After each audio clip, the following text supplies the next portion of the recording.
démocratie, la gouvernance, la paix et le développement en Afrique, l'IDGPA, que j'ai l'honneur de diriger comme directeur exécutif, et saluer votre présence dans cette salle des spectacles du Palais du Peuple de Kinshasa. En dépit d'un emploi de temps particulièrement chargé de chacun d'entre vous, vous avez daigné répondre positivement à l'invitation qui vous a été adressée pour que tous ensemble, nous puissions nous retrouver ici, au Palais du Peuple, le siège du Parlement de la République, le Parlement qui représente la nation.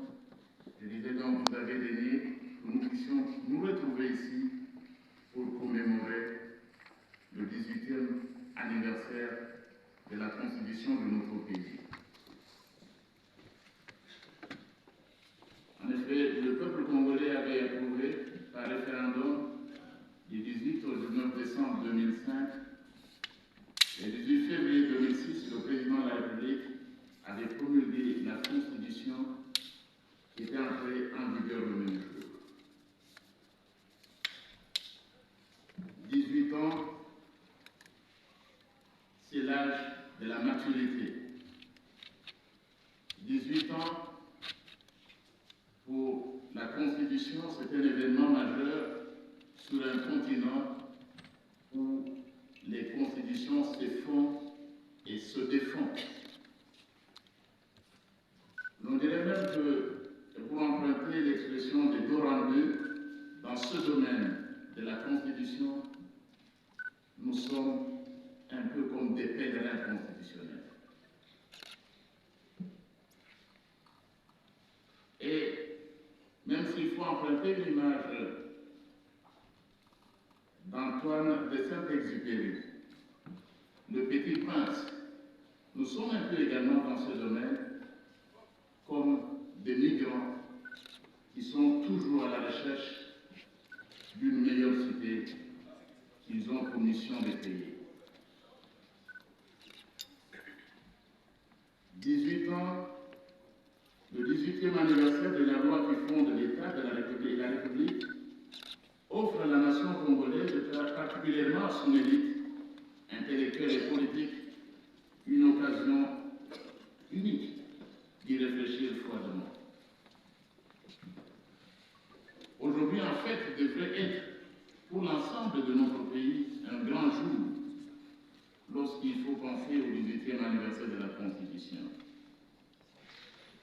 Parce qu'en réalité, c'est la Constitution qui fonde la République. Il n'y a pas de République, il n'y a pas d'État aujourd'hui sans Constitution. Elle est donc essentielle à la bonne marche de notre cité. Elle est indispensable à l'existence même de la cité. La Constitution dont nous célébrons, nous commémorons le 18e anniversaire aujourd'hui. Les anniversaires se fêtent. Il devrait en être de même pour la Constitution de la République. Consciente de ses responsabilités devant Dieu, la nation, l'Afrique et le monde, comme cela est d'ailleurs repris dans le préambule, l'élite intellectuelle devrait prendre un temps pour réexaminer la loi fondamentale, ses forces et ses faiblesses, ainsi que les problèmes liés à son identité, à sa mise en œuvre et même à son avenir. La démocratie, comme on pouvait le lire dans le manuel des Claude Leclerc, la démocratie ne peut pas se développer sans le développement de l'esprit critique. Seules durent les civilisations où l'esprit n'a pas été dompté par les dogmes, ni par les machines, ni par les intérêts, ni par les dictats ou les outrages. Fidèle à sa tradition, l'Institut pour la démocratie, la gouvernance, la paix et le développement en Afrique est créé il y a un peu plus de 10 ans, a donc voulu célébrer aujourd'hui le 18e anniversaire de la Constitution Constitution à travers ce colloque organisé ce samedi 17 février 2024 sur le thème « La Constitution du 8 février à 18 ans ». Il faut aussi préciser peut-être que la célébration de l'anniversaire de la Constitution n'est pas un événement nouveau pour l'IDGPL. Il y a 8 ans, je crois que les images ont pu les démontrer, nous célébrions déjà le 10e anniversaire. Et chaque année, au fil des années, nous nous sommes efforcés à réfléchir sur la Constitution de la République. Parce que pour nous, la Constitution est essentielle à l'état de droit. Et pour nous, il ne peut pas y avoir de démocratie sans état de droit. Et c'est d'ailleurs la raison pour laquelle, à l'article 1er, le Constituant l'a dit clairement en définissant notre pays. La République démocratique du Congo est dans ses frontières au 30 juin 1960 un état de droit. Et parmi les faits qualificatifs, ce n'est pas n'importe quel état de droit que le Constituant a voulu établir dans notre pays, c'est un état de droit démocratique. Il ne saurait donc y avoir démocratie sans constitution.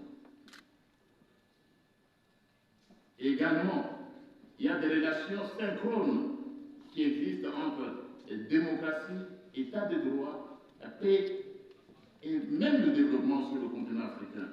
C'était d'ailleurs l'objectif premier pour lequel l'IDGPA avait été créé.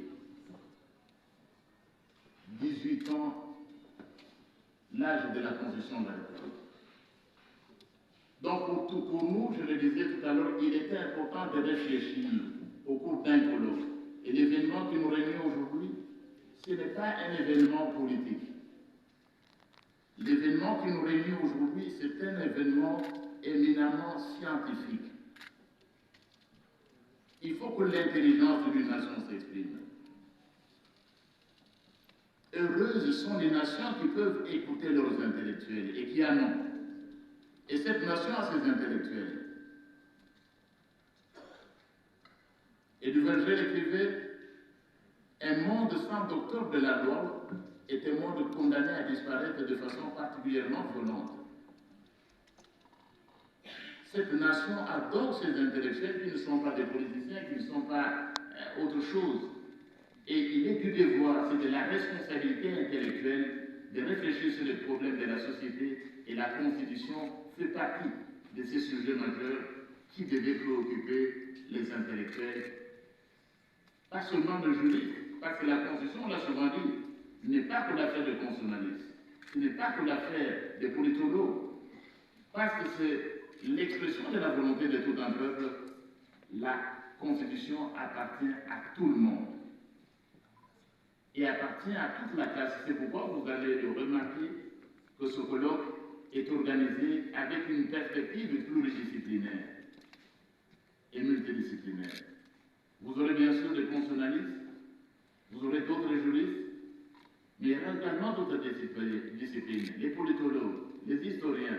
C'est donc dans cette perspective-là multidisciplinaire que nous avons pensé organiser ce colloque commémorant le 18e anniversaire de la Constitution de la République. Et comme d'aucuns le savent, les débats sur la Constitution inondent les réseaux sociaux. Les TikTok, le Facebook, le WhatsApp. Mais qu'est-ce que l'Institut a voulu faire?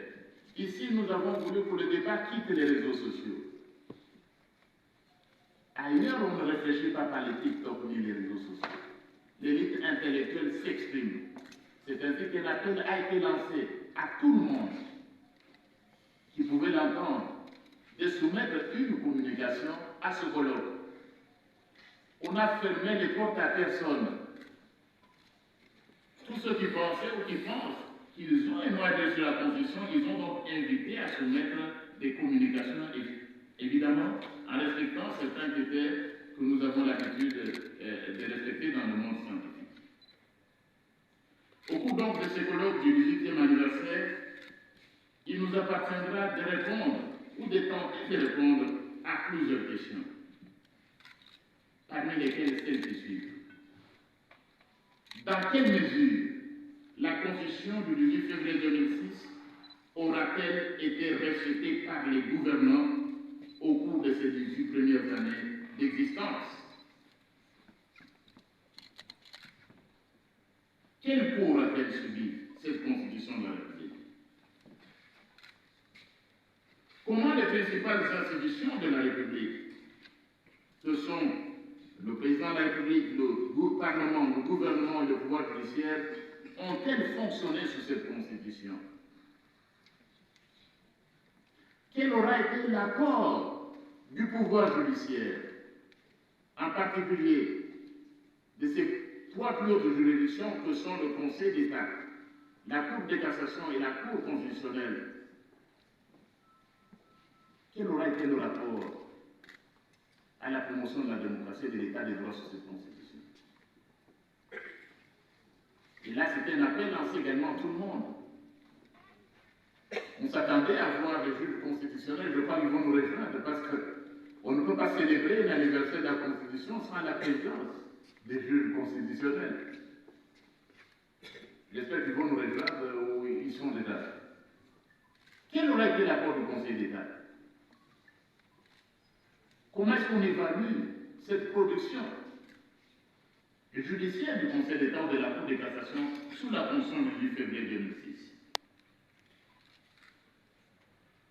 Le Conseil économique et social, un organe institué par la Constitution du 18 février 2006, quel aurait été son rôle? Comment le Conseil économique et social a-t-il rempli sa mission? L'a-t-il rempli? Comment l'a-t-il fait? Et cette Constitution, à la différence des constitutions antérieures, établit des institutions d'appui à la démocratie. La Commission électorale nationale indépendante, le Conseil supérieur de l'audiovisuel et de la communication, et on l'a fait sous forme législative, le Conseil national des droits de l'homme. Comment ces institutions d'appui à la démocratie ont-elles rempli leur rôle sous cette Constitution de la République? Faut-il célébrer ce qu'ils ont fait, ce qu'elles ont fait, ce qui a été fait? Quel regard pouvons-nous avoir sur le rôle joué par ces institutions d'appui à la démocratie sous cette Constitution du 18 février 2006?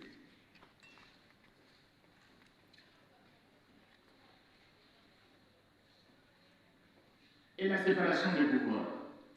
Cher Montesquieu, évidemment, Montesquieu n'a pas inventé, même si on l'a souvent enseigné. Montesquieu a systématisé, mais n'a pas inventé la séparation des pouvoirs. Mais quand même, c'est lui qui est le plus cité dans le domaine.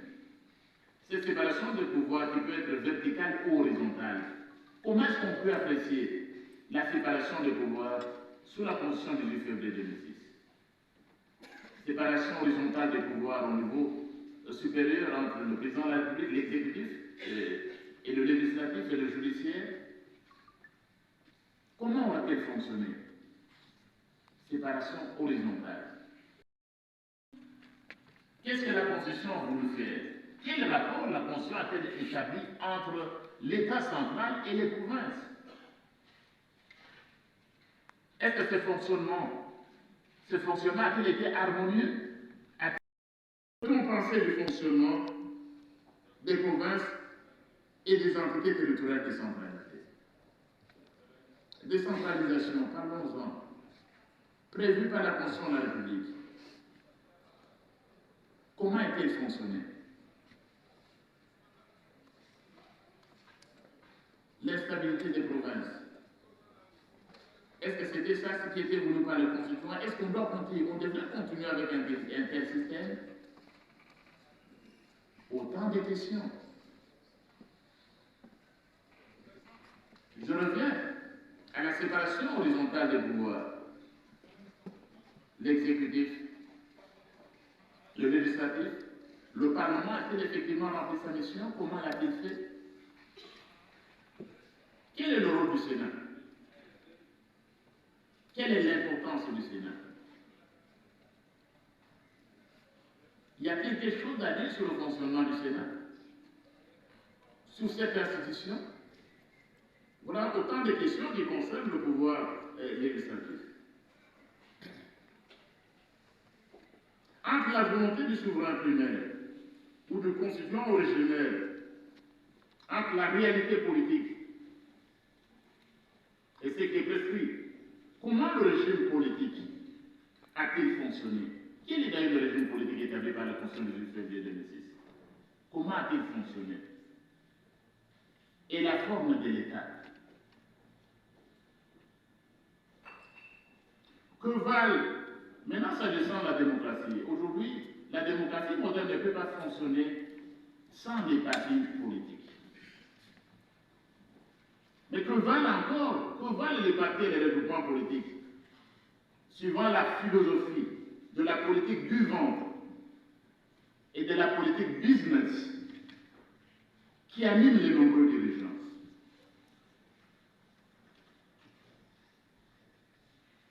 Peut-on bâtir un état de droit démocratique avec des partis et des regroupements politiques qui fonctionnent eux-mêmes à marge de la démocratie et dans le non-respect des textes qui les organisent comme des biens relevant du patrimoine personnel et familial des dirigeants, pompeusement appelés autorité morale? Comment les finances publiques ont-elles fonctionné? Sont-elles gérées? Quelle a été jusque-là la contribution des institutions comme la Banque centrale au développement économique de notre pays? Quel aura été le rôle de la Cour des comptes? Comment cette Cour des comptes a-t-elle rempli sa mission? Et la Caisse nationale de péréquation et l'inspection générale des finances, 18 ans après, peut-on concevoir un changement de constitution ou une révision constitutionnelle sur certaines matières en vue de matérialiser la volonté commune du peuple congolais de bâtir au cœur de l'Afrique un état de droit, une nation puissante et prospère fondée sur une véritable démocratie politique, économique, sociale et culturelle? En d'autres termes, les dispositions contenues dans la Constitution du 8 février 2006 sont-elles éternelles? Ou certaines devraient-elles plutôt subir des modifications pour s'adapter au contexte, à l'évolution des mentalités, aux besoins nouveaux de la société ou pour anticiper sur ce qu'Albert Toffler appelait le choc du futur?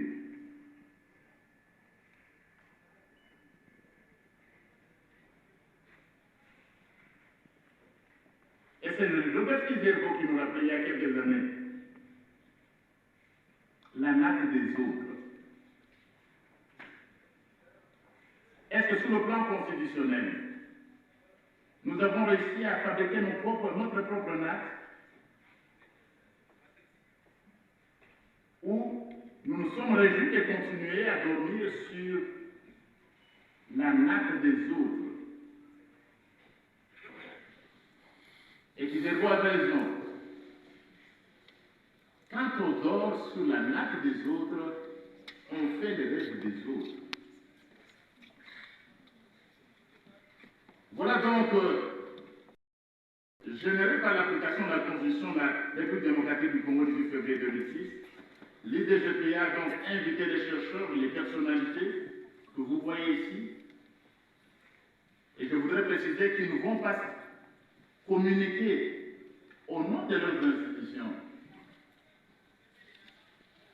Si parmi les intervenants, certains ont d'autres titres, et je suis heureux que plusieurs de mes collègues ont d'autres titres, parce qu'effectivement, l'intellectuel doit contribuer.